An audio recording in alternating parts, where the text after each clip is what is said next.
और इस रवैये के चलते ऐसी नीतियों को थोपने का काम कर रही है जिसके चलते इन सुरक्षा कारखानों का वजूद खतरे में पड़ने वाला है। और इन सुरक्षा कारखानों के अंदर जो काम करने वाले कर्मचारी हैं, मजदूर हैं, उनके भी भविष्य पर प्रश्न चिन्ह लगने वाला है। हमने समय समय पर ये कहने का काम किया है। पहले तो हम जो साथी हमारे खड़े हैं, इन साथियों से ये हम कहना चाहते हैं कि उचित दूरी बना करके जगह ऐसी रखें कि जिनसे अंदर जिनको जाना है वो जाते रहें। लेकिन जो कर्मचारी साथी हैं, जो लड़ाई में अपना योगदान देना चाहते हैं, वो पैंडेमिक कोरोना को ध्यान में रखते हुए उचित दूरी बनाए हुए अपना या तो इस तरफ जो रास्ता है यहाँ पर खड़े हो या और पीछे लगते चले जाए उस पट्टी पर खड़े हो। क्योंकि आज जो मौजूदा भारत सरकार है, ये भारत सरकार इन सुरक्षा महासंघों से मुकाबला करने में असफल साबित हो रही है। और वो असफल जब साबित हो रही है तो कहीं ना कहीं ऐसी नीति के खिलाफ जो लड़ने वाले मजदूर संगठन है, जो कर्मचारी तबका है, उसको तरह तरह से प्रताड़ित करने का काम कर रही है। वो कोई न कोई बहाना ढूंढ रही है। सरकार की तरफ से ऐसी तमाम इंटेलिजेंस लगी हुई है कि आपकी हड़तालों को असंवैधानिक घोषित करते हुए हम किस तरीके से इस आंदोलन को तोड़े और इन सुरक्षा कारखानों को निगम में परिवर्तित करें। आपको मालूम होगा, आज अखबार में है, इतनी प्रचंड बहुमत की सरकार है उत्तर प्रदेश के अंदर, विद्युत वितरण प्रणाली को निजी क्षेत्र में देने का प्रयास कर रही थी ये सरकार, उत्तर प्रदेश सरकार। लेकिन कर्मचारियों की, मजदूरों की एकता है। संयुक्त संघर्ष समिति के तहत उस लड़ाई को उत्तर प्रदेश विद्युत कर्मचारियों ने लड़ा और कल प्रदेश के ऊर्जा मंत्री को समझौता करना पड़ा।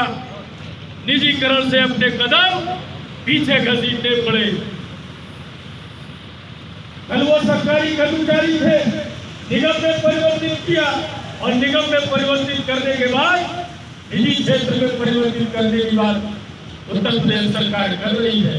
देश के तमाम विभिन्न राज्यों में इस तरह की सरकारें हैं जो पहले सरकारी सेक्टर से निगम में परिवर्तित करती है उस संस्थान को, और निगम में परिवर्तित करने के बाद निजी क्षेत्र में परिवर्तित करने की बात करती है।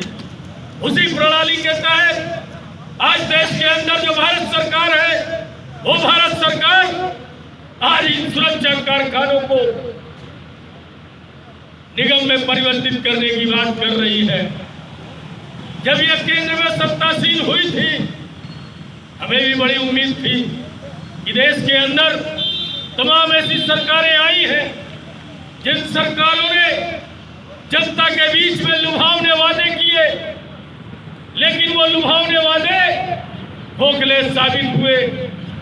जनता को बड़ी उम्मीद थी, देश के किसानों को बड़ी उम्मीद थी, देश के तमाम सरकारी संस्थान के कर्मचारियों को बड़ी उम्मीद थी कि लाखों लाख जो पद सरकारी सेक्टर में खाली पड़े हैं, हो सकता है सरकार का चेहरा बदले और वो खाली पद भरे लोगों को नौकरियां मिले।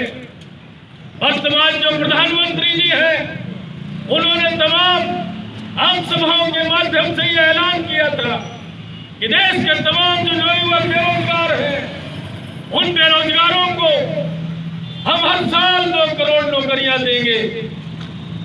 देश के प्रधानमंत्री ने यह वादा किया था कि देश का जो किसान है, जिसकी कोई नहीं सुनता, दिन रात वो मेहनत करके, मजदूरी करके, खेतों में अपना पसीना बहा करके जब फसल का उत्पादन की कीमत मांगता है तो सरकारें उस उत्पादन की कीमत को नहीं देती हैं।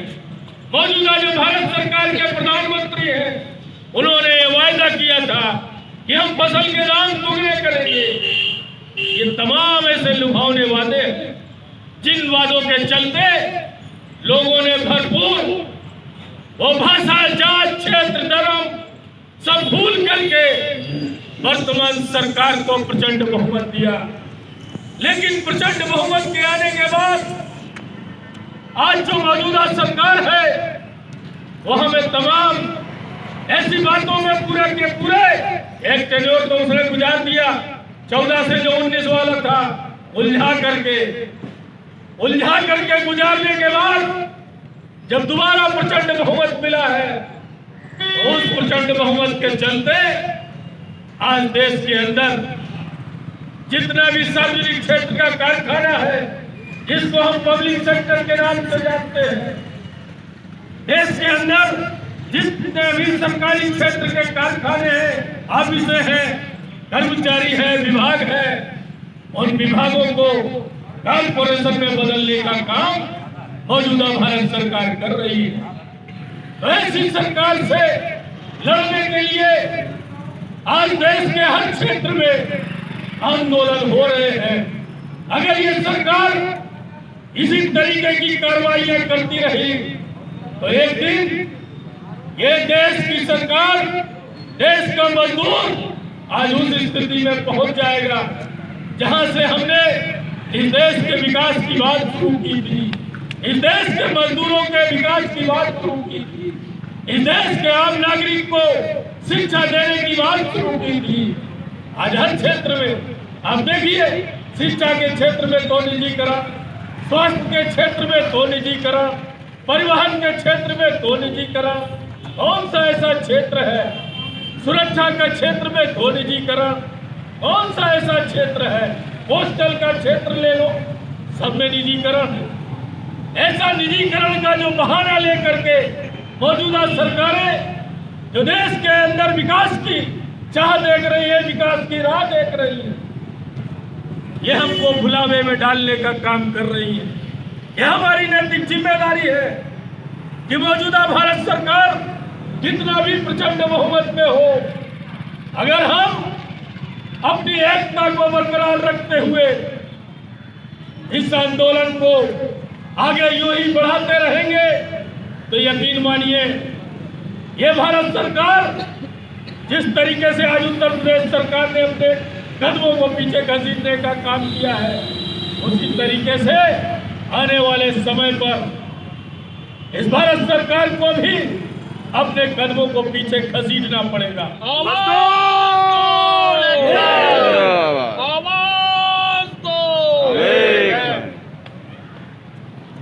हमारे बीच में कुछ चिंताएं भी हैं, लोगों के बीच में कुछ गलतफहमियां भी हैं कि मौजूदा भारत सरकार ने सब कुछ कर दिया है,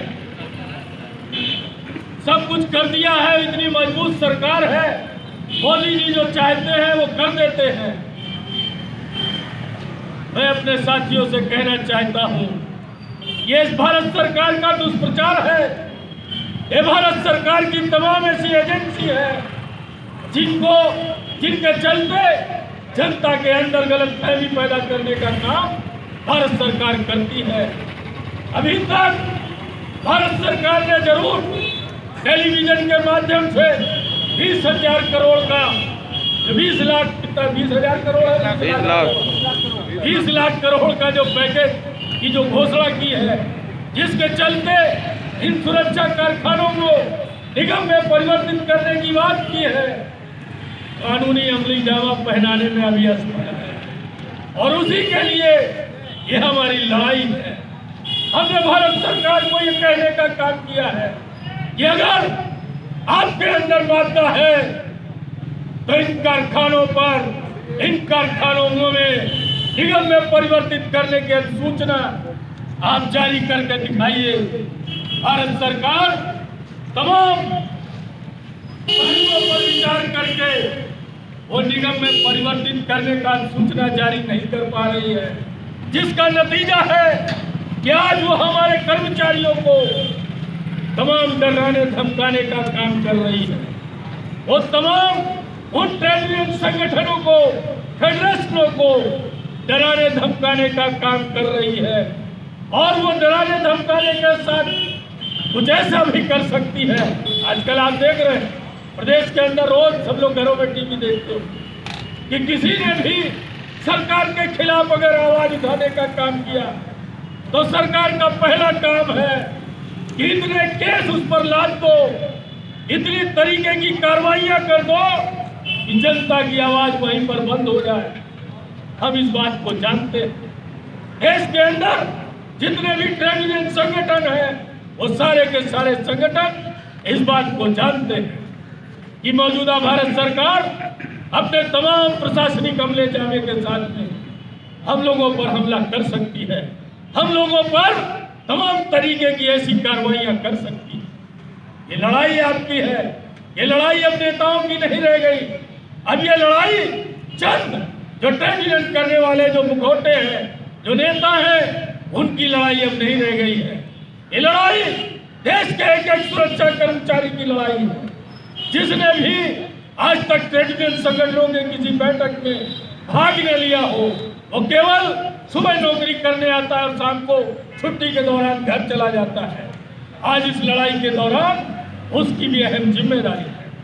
वो जिम्मेदारी यह है कि अगर ये मौजूदा सरकार तमाम ऐसे लोगों को जो आपको जिनको देख करके आप तमाम आंदोलन में अपना सहयोग प्रदान करते हैं, वो चेहरे अगर 12 अक्टूबर से इस गेट के ऊपर न दिखाई दे तो उस लड़ाई को उनका चेहरा बनते हुए आपको वो लड़ाई अपने हाथ में लेनी है।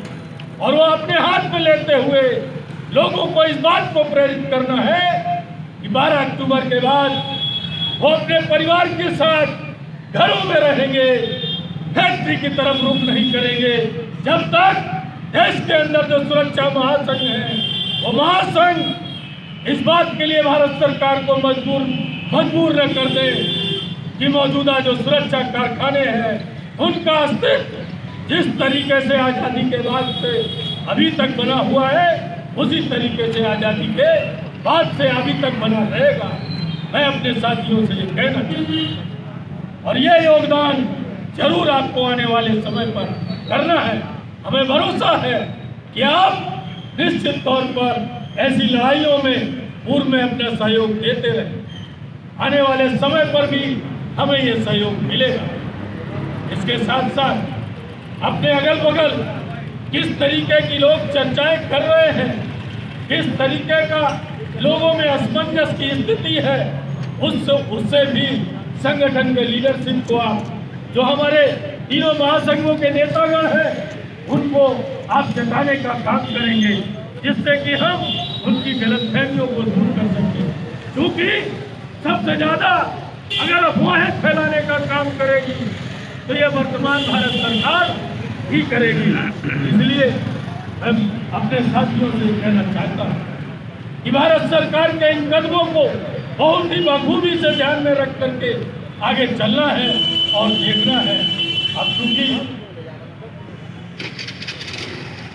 मैं आगे का जो कार्यक्रम है उसकी क्या रूपरेखा है उसके संबंध में मैं माइक को सच पराशर को सौंपता हूँ, क्योंकि वो रूपरेखा के बारे में वो सह संयोजक हैं, वो अपना व्यक्त करेंगे, उसी के अनुसार हम आगे काम करना चाहिए। धन्यवाद।